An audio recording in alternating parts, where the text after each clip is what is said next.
गुजरातमधील सुरत जिल्ह्यामधून एक अत्यंत हृदयद्रावक आणि अंगावर शहारे आणणारी घटना समोर आली आहे। महाराष्ट्र राज्य परिवहन मंडळाच्या म्हणजेच एसटी महामंडळाच्या 2 बसेसमध्ये झालेल्या भीषण अपघातामुळे 7 प्रवाशांना आपला जीव गमवावा लागला आहे। या अपघाताची तीव्रता इतकी भयानक होती की धडकेनंतर एक बस थेट रस्त्यावरच उलटली आणि काही क्षणातच आगीच्या भक्ष्यस्थानी पडली।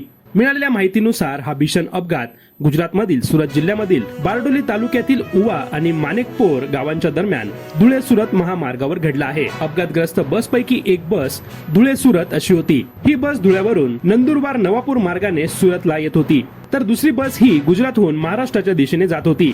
प्रत्यक्षदर्शींनी सांगितल्यानुसार दोन्ही बसची समोरासमोर जोरदार धडक झाली आणि यामध्ये एक बस अनियंत्रित होऊन महामार्गावरच पलटी झाली। बस उलटताच मोठा स्फोटासारखा आवाज झाला आणि काही क्षणातच बसने पेट घेतला। आगीने काही मिनिटातच संपूर्ण बस वेढली। बसमधील अनेक प्रवासी बाहेर पडण्याचा प्रयत्न करत होते, मात्र आगीचा वेग इतका जास्त होता की काहींना बाहेर पडण्याची संधी देखील मिळाली नाही। या दुर्घटनेमध्ये 7 प्रवाशांचा होरपळून जागीच मृत्यू झाला आहे। मात्र जखमींची संख्या मोठी असल्याने मृतांचा आकडा वाढण्याची भीती प्रशासनाने व्यक्त केली आहे।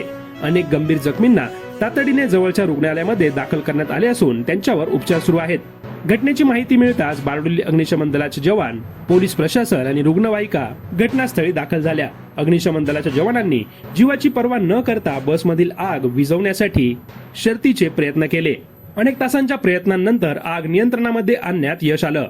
यानंतर पोलिसांनी आणि बचाव पथकांनी बसमध्ये अडकलेल्या प्रवाशांना बाहेर काढण्याचं काम सुरू केलं।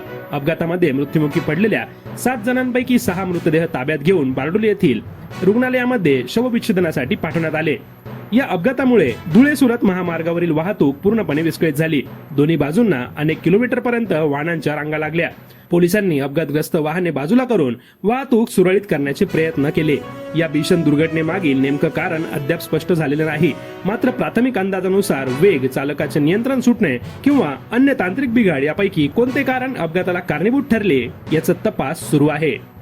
या घटनेने संपूर्ण महाराष्ट्र आणि गुजरात हादरून गेले आहेत। एसटीने प्रवास करणाऱ्या लाखो प्रवाशांच्या सुरक्षेचा प्रश्न पुन्हा एकदा ऐरणीवर आला आहे।